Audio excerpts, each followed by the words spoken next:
Start working with the Gemini CLI step-by-step guide. Open Gemini CLI docs in the browser.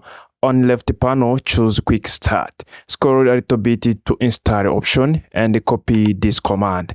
Make sure you've installed Node.js in order to start working with npm command. Open your code editor terminal or command prompt. Paste the compiled prompt down here. Now, you have been successfully installed the Gemini CLI. Type Gemini to start working with it. Choose Yes and press Enter button to connect to code editor.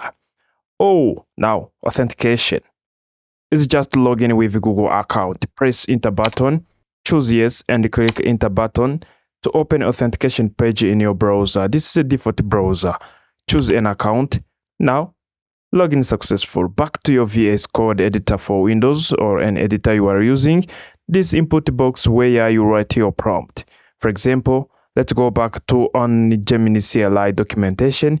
In Get Started at left panel, choose Example. Scroll a little bit to this prompt on Clone Chalk repository. Paste it in this input box. Take a moment to download it. For Windows, make sure you install the Git, otherwise do it right now.